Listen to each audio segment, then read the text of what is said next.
নমস্কাৰ স্বাগতম জনাইছো আমাৰ সেৱা পাঠশালা ইউটিউব চেনেলটোলৈ। আজি তোমালোকৰ দশম শ্ৰেণীৰ যেটো সমাজ বিজ্ঞানৰ ৰাজনীতি খণ্ডৰ যেটো আন্তৰ্জাতিক সংস্থা আৰু ৰাষ্ট্ৰসংঘ আৰু অন্যান্য অৰ্থাৎ দ্বিতীয় চেপ্টাৰটো আছে, সেই চেপ্টাৰটো যিমানখিনি অনুশীলনী কুৱেশ্যন ইয়াৰ লগতে তোমাৰ যিখিনি ইম্পৰ্টেণ্ট এমচিকিউ মই ধুনীয়াকৈ তোমালোকৰ কাৰণে 2টা পইণ্ট হিচাপে লিখি দিছো।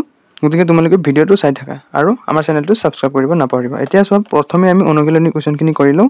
ইয়াৰ পিছত মই তোমালোকৰ যিখিনি এমচিকিউ যিখিনি দেখুৱাই দিম সেইখিনি পৰীক্ষাত আহিব। গতিকে ফাৰ্ষ্টত অনুশীলনী কুৱেশ্যনখিনি ধুনীয়াকৈ চাই তোমালোকে লিখি লোৱা। চোৱা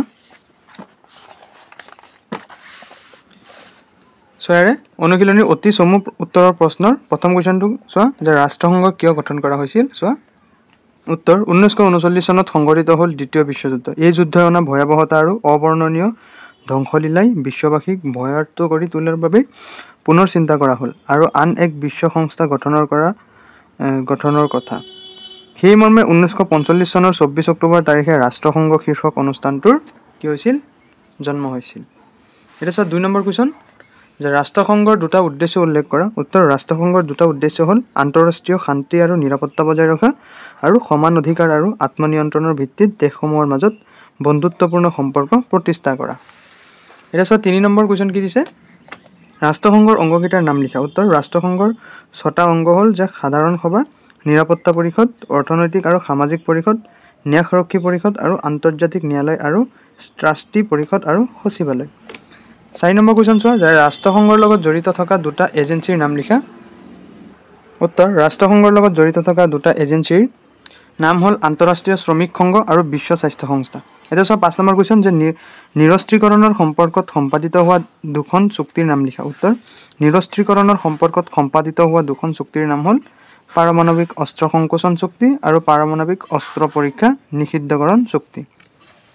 চোৱা 6 নম্বৰ কুৱেশ্যন যে মানৱ অধিকাৰ মানে কি বুজা। উত্তৰ, বিশ্বৰ প্ৰত্যেকজন ব্যক্তিৰে ব্যক্তিত্ব বিকাশ তথা মৰ্যাদাপূৰ্ণ জীৱন যাপনৰ বাবে কিছুমান অধিকাৰৰ প্ৰয়োজন হয়। এই অধিকাৰসমূহকে কি বোলে, মানৱ অধিকাৰ বোলে। এতিয়া চোৱা দীঘল উত্তৰৰ প্ৰশ্নৰ প্ৰথম কুৱেশ্যনটো কি দিছে যে ৰাষ্ট্ৰসংঘ গঠনৰ উদ্দেশ্য আৰু ইয়াৰ নীতিকেইটা আলোচনা কৰা। উত্তৰ, ৰাষ্ট্ৰসংঘ গঠনৰ উদ্দেশ্যকেইটা হ'ল আন্তঃৰাষ্ট্ৰীয় শান্তি আৰু নিৰাপত্তা বজাই ৰখা, সমান অধিকাৰ আৰু আত্মনিয়ন্ত্ৰণৰ ভিত্তিত দেশসমূহৰ মাজত বন্ধুত্বপূৰ্ণ সম্পৰ্ক প্ৰতিষ্ঠা কৰা। আৰু 3 কি যে আন্তঃৰাষ্ট্ৰীয় সহযোগিতাৰ ভিত্তিত অৰ্থনৈতিক, সামাজিক আৰু সাংস্কৃতিক সমস্যাসমূহৰ সমাধান কৰা আৰু প্ৰত্যেকজন ব্যক্তিয়ে যাতে মানৱ অধিকাৰ আৰু মৌলিক অধিকাৰ উপভোগ কৰিব পাৰে তাৰ ব্যৱস্থা কৰা। আৰু হৈছে উল্লেখিত উদ্দেশ্যসমূহ সাধনৰ বাবে বিভিন্ন দেশৰ মাজত সম্বন্ধ প্ৰতিষ্ঠাৰ কেন্দ্ৰ হিচাপে কাৰ্য সম্পাদন কৰা। এতিয়া লিখা যে ৰাষ্ট্ৰসংঘৰ নীতিসমূহ। এক হ'ল যে সকলো সদস্য ৰাষ্ট্ৰৰ সমান সাৰ্বভৌম নীতিৰ ভিত্তিত ৰাষ্ট্ৰসংঘ প্ৰতিষ্ঠা হ'ব। ৰাষ্ট্ৰসংঘৰ সদনত উল্লেখ কৰা নিয়মাৱলী মানি লৈ সকলো সদস্য ৰাষ্ট্ৰই নিজা দায়িত্ব পালন কৰিব লাগিব। আন্তঃৰাষ্ট্ৰীয় শান্তি, নিৰাপত্তা আৰু ন্যায়ত কোনো আঘাত নোহোৱাকৈ সকলো সদস্য ৰাষ্ট্ৰই সকলো ধৰণৰ বিবাদ শান্তিপূৰ্ণভাৱে মীমাংসা কৰিব লাগিব। 4 হ'ল যে আন্তৰ্জাতিক সম্পৰ্ক ৰক্ষা কৰাৰ স্বাৰ্থত কোনো সদস্য ৰাষ্ট্ৰই শক্তি প্ৰয়োগ কৰিব নোৱাৰিব। এতিয়া চোৱা 2 নম্বৰ কুৱেশ্যনটো যে ৰাষ্ট্ৰসংঘৰ নিৰাপত্তা পৰিষদৰ ওপৰত এটা টোকা লিখা। উত্তৰ, যে ৰাষ্ট্ৰসংঘৰ অতি গুৰুত্বপূৰ্ণ অংগটোৱেই হ'ল নিৰাপত্তা পৰিষদ। ৰাষ্ট্ৰসংঘ গঠন হোৱাৰ সময়ত পৰিষদৰ স্থায়ী সদস্য আছিল কেইজন, 5জন আৰু অস্থায়ী সদস্য আছিল 6জন। 1963 চনত ৰাষ্ট্ৰসংঘৰ চনদৰ 23 নং অনুচ্ছেদৰ সংশোধন কৰি অস্থায়ী সদস্য সংখ্যা 10জনলৈ বৃদ্ধি কৰা হয়। নিৰাপত্তা পৰিষদৰ অস্থায়ী সদস্যসকলক সাধাৰণ সভাই নিৰ্বাচিত কৰে। স্থায়ী সদস্য ৰাষ্ট্ৰকেইখন হ'ল America, great Britain, France, Russia আৰু চীন। কোনো গুৰুত্বপূৰ্ণ বিষয়ত সিদ্ধান্ত ল'বলৈ স্থায়ী 5জন সদস্যসহ মুঠ 9জন সদস্যৰ সন্মতি থাকিব লাগিব। এতিয়া চোৱা 3 নম্বৰ কুৱেশ্যনটো কি যে বিশ্বশান্তিৰ বাবে ৰাষ্ট্ৰসংঘই লোৱা পদক্ষেপসমূহ আলোচনা কৰা। উত্তৰ, নিৰস্ত্ৰীকৰণৰ জৰিয়তে বিশ্বৰ ৰাষ্ট্ৰসমূহৰ মাজত যুদ্ধৰ পৰিৱেশ নোহোৱা কৰাৰ অৰ্থে ৰাষ্ট্ৰসংঘই যোৱা দিনবিলাকত লোৱা পদক্ষেপসমূহ গুৰুত্বপূৰ্ণ। 1952 চনৰ জানুৱাৰী মাহত ৰাষ্ট্ৰসংঘই নিৰস্ত্ৰীকৰণ আয়োগ গঠন কৰে। ৰাষ্ট্ৰসংঘৰ তৎপৰতাত 1963 চনৰ আংশিকভাৱে আণৱিক অস্ত্ৰৰ বিস্ফোৰণ নিষিদ্ধ চুক্তি, 1967 চনত বহি মহাকাশ চুক্তি, ইয়াৰ পিছত চোৱা 1968 চনত পাৰমাণৱিক অস্ত্ৰ সংকোচন চুক্তি আৰু 1971 চনত সমুদ্ৰতলী নিয়ন্ত্ৰণ চুক্তি, 1971 চনত SALT I চুক্তি আৰু 1979 চনত SALT II চুক্তি আৰু 1993 চনত পাৰমাণৱিক অস্ত্ৰ নিয়ন্ত্ৰণ চুক্তি আৰু 1991 আৰু 1993 চনত START I আৰু START II। 1996 চনত 158খন ৰাষ্ট্ৰৰ সমৰ্থনত সম্পাদিত হোৱা পাৰমাণৱিক অস্ত্ৰ পৰীক্ষা নিষিদ্ধকৰণ চুক্তিকে ধৰি বৰ্তমানলৈকে ভালেমান চুক্তি স্বাক্ষৰ হোৱা ঘটনাই নিশ্চয়কৈ বিশ্বলৈ শান্তিৰ বাতাবৰণ অনাত বিশেষ বৰঙণি যোগাইছে। তাৰপিছত চোৱা, 2007 চনৰ জুন মাহত ৰাষ্ট্ৰসংঘই গ্ৰহণ কৰা প্ৰতিৰোধমূলক কূটনীতিৰ সহায়ত বিবাদ মীমাংসাৰে শান্তিৰ পৰিৱেশনত আগভাগ লোৱাটো এটা গুৰুত্বপূৰ্ণ পদক্ষেপ। এতিয়া চোৱা 4 নম্বৰ কুৱেশ্যনটো আমাক কি দিছে যে ভাৰতবৰ্ষৰ ৰাষ্ট্ৰীয় মানৱ অধিকাৰ আয়োগ সম্পৰ্কত এটা টোকা লিখা। উত্তৰ, ভাৰতবৰ্ষত 1993 চনৰ 28 ছেপ্টেম্বৰ তাৰিখে ৰাষ্ট্ৰপতিয়ে এখন অধ্যাদেশ জাৰি কৰে আৰু সেই মৰ্মে 1993 চনৰ 12 অক্টোবৰ তাৰিখে ৰাষ্ট্ৰীয় মানৱ অধিকাৰ আয়োগ গঠন কৰা হয়।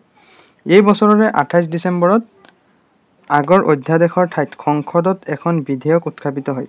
ইয়াৰ পিছত চোৱা যে 1994 চনৰ 8 জানুৱাৰী তাৰিখে বিধেয়কখনে ৰাষ্ট্ৰপতিৰ অনুমোদন লাভ কৰি আইনত পৰিণত হয়। এই আইনখনক মানৱ অধিকাৰ সুৰক্ষা আইন 1993 নামে জনা যায়। এই আইনমতে ৰাজ্যবিলাকত ৰাজ্যিক মানৱ অধিকাৰ আয়োগ গঠন কৰা হয়। এতিয়া চোৱা, ৰাষ্ট্ৰীয় মানৱ অধিকাৰ আয়োগৰ সভাপতিজন কি হ'ব লাগিব? উচ্চতম ন্যায়ালয়ৰ প্ৰাক্তন মুখ্য ন্যায়াধীশ হ'ব লাগিব। সদস্যসকলৰ ভিতৰত এজন সদস্য উচ্চতম ন্যায়ালয়ৰ ন্যায়াধীশ অথবা প্ৰাক্তন ন্যায়াধীশ, 2জন সদস্য কোনো উচ্চ ন্যায়ালয়ৰ মুখ্য ন্যায়াধীশ অথবা প্ৰাক্তন মুখ্য ন্যায়াধীশ আৰু 2জন সদস্য মানৱ অধিকাৰ সম্পৰ্কীয় জ্ঞান আৰু অভিজ্ঞতা থকা ব্যক্তি। ভাৰতবৰ্ষত মানৱ অধিকাৰ উলংঘনৰ সকলো দিশ পৰ্যালোচনা কৰি তাৰ বিহিত ব্যৱস্থাৰ বাবে চৰকাৰৰ ওচৰত প্ৰতিবেদন দাখিল কৰে।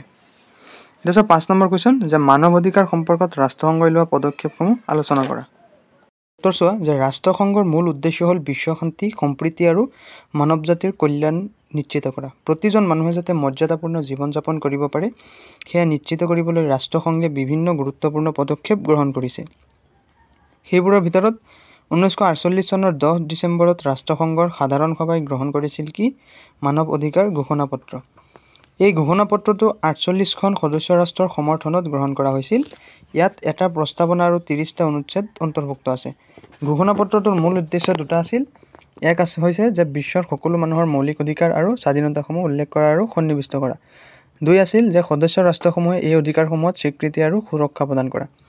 ঘোষণাপত্ৰত উল্লেখ কৰা অধিকাৰসমূহৰ ভিতৰত আছিল জীৱনৰ অধিকাৰ, স্বাধীনতা আৰু নিৰাপত্তাৰ অধিকাৰ, শিক্ষাৰ অধিকাৰ, মত প্ৰকাশৰ স্বাধীনতা, ধৰ্মীয় স্বাধীনতা আৰু ন্যায়সংগত ব্যৱহাৰ আৰু সম অধিকাৰৰ নিশ্চয়তা।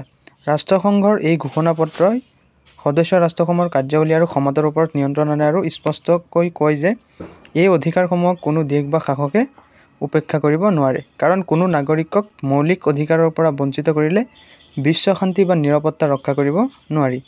সেয়ে মানৱ অধিকাৰ ৰক্ষাৰ ক্ষেত্ৰত ৰাষ্ট্ৰসংঘৰ পদক্ষেপসমূহক বৈশ্বিক ইতিহাসত এক যুগান্তকাৰী পদক্ষেপ বুলি গণ্য কৰা হয়। কেইটামান MCQ বা ইম্পৰ্টেণ্ট যিখিনি শ্বৰ্ট কুৱেশ্যন। প্ৰথমতে তোমালোকৰ আহিব যে 1939 চনত কি হৈছিল? দ্বিতীয় বিশ্বযুদ্ধ। ইয়াৰ পিছত MCQৰ ভিতৰত 1945 চনৰ 24 অক্টোবৰ তাৰিখে কি হৈছিল? ৰাষ্ট্ৰসংঘ গঠন হৈছিল। এইটো বহুত ইম্পৰ্টেণ্ট আছে।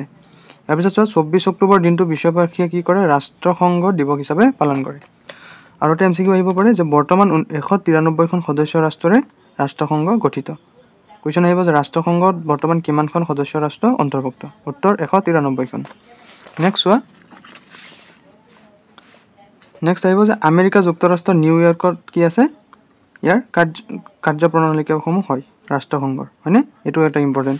ইয়াৰ পিছত যে ৰাষ্ট্ৰসংঘৰ উদ্দেশ্যসমূহ, এইখিনিতো তোমালোকে গোটেইখিনি জানিব লাগে যে আন্তঃৰাষ্ট্ৰীয় শান্তি আৰু নিৰাপত্তা। ৰাষ্ট্ৰসংঘৰ চনদত কেইটা অনুচ্ছেদ আছে? 111টা। আন্তঃৰাষ্ট্ৰীয় শান্তি আৰু নিৰাপত্তা বজাই ৰখা হ'ল ৰাষ্ট্ৰসংঘৰ মূল কাম। ইয়াৰ পিছত চোৱা এইটো যে ৰাষ্ট্ৰসংঘৰ অংগ কেইটা? ৰাষ্ট্ৰসংঘৰ অংগ 6টা। সাধাৰণ সভা, নিৰাপত্তা পৰিষদ, অৰ্থনৈতিক আৰু সামাজিক পৰিষদ, ন্যায়াৰক্ষী পৰিষদ, আন্তৰ্জাতিক ন্যায়ালয় আৰু ট্ৰাষ্টি পৰিষদ আৰু সচিবালয়। এইখিনি ধুনীয়াকৈ মুখস্থ কৰিব লাগিব। নেক্সট আহিব যে স্থায়ী সদস্য ৰাষ্ট্ৰকেইখন কি কি? America, great Britain, France, Russia আৰু চীন। এইটো বহুত ইম্পৰ্টেণ্ট আছে। নেক্সট চোৱা এইটো আহিব যে সচিবালয়, ৰাষ্ট্ৰসংঘৰ সচিবালয়ৰ কাৰ্যকাল কেইবছৰ? 5 বছৰ। ৰাষ্ট্ৰসংঘৰ প্ৰথম সচিব প্ৰধানজন আছিল কি? নৰৱেৰ ট্ৰাইবহাল্ট লি। নেক্সট ৰাষ্ট্ৰসংঘৰ মানৱ অধিকাৰ আয়োগ 1946 চনৰ 16 ফেব্ৰুৱাৰী তাৰিখে প্ৰতিষ্ঠা হৈছিল। এইটো ইম্পৰ্টেণ্ট আছে। নেক্সট চোৱা যে 10 ডিচেম্বৰ দিনটো মানৱ অধিকাৰ হিচাপে পালন কৰা হয়। এইটো ইম্পৰ্টেণ্ট আছে। নেক্সট 1993 চনৰ 12 অক্টোবৰ তাৰিখে ৰাষ্ট্ৰীয় মানৱ অধিকাৰ আয়োগ গঠন কৰা হৈছিল। এইটো ইম্পৰ্টেণ্ট আছে। নেক্সট ৰাষ্ট্ৰীয় মানৱ অধিকাৰ আয়োগৰ সভাপতিজন উচ্চতম ন্যায়ালয়ৰ প্ৰাক্তন মুখ্য ন্যায়াধীশ হ'ব লাগিব। এইখিনি বহুত ইম্পৰ্টেণ্ট আছে। নেক্সট তোমালোকে এইখিনি বস্তু যদি তোমালোকে শিকি লোৱা তোমালোকৰ ইন ফিউচাৰত কামত দিব। যিকোনো তোমালোকৰ পৰীক্ষা টেট বা যিকোনো এক্সাম দিয়া এইখিনি বহুত ইম্পৰ্টেণ্ট যে আন্তৰ্জাতিক অনুষ্ঠানসমূহৰ মুখ্য কাৰ্যালয় ক'ত। প্ৰথমে তোমালোকৰ জাতিসমূহৰ সংঘৰ মুখ্য কাৰ্যালয় ক'ত, লণ্ডন। ইয়াৰ উপৰি এইখিনিতো বহুত ইম্পৰ্টেণ্ট যে ফিফা অৰ্থাৎ আন্তঃৰাষ্ট্ৰীয় ফুটবল ফেডাৰেশ্যন ইয়াৰ মুখ্য কাৰ্যালয় ক'ত, জুৰিক। আৰু তোমালোকে যে ক্ৰিকেট যে হেৰি কৰা যে আন্তঃৰাষ্ট্ৰীয় ক্ৰিকেট খেল দেখা নিশ্চয় ছবি, আন্তঃৰাষ্ট্ৰীয় ক্ৰিকেট পৰিষদ অৰ্থাৎ ICCৰ মুখ্য কাৰ্যালয় ক'ত, ডুবাই। হয়নে? এইখিনি মানে গোটেইখিনি একদম মুখস্থ থাকিব লাগিব, গোটেইখিনি বহুত ইম্পৰ্টেণ্ট হয়। নেক্সট চোৱা, নেক্সট চেপ্টাৰৰ চামাৰী এইখিনি চাবা, এইখিনিতো মই কৰি দিলোঁ। গতিকে তোমালোকৰ এইটো চেপ্টাৰ ইয়াতে সমাপ্ত হ'ল। গতিকে তোমালোকে চেনেলটো ছাবস্ক্ৰাইব কৰি ভিডিঅ'টোত লাইক কৰি দিবা। ধন্যবাদ।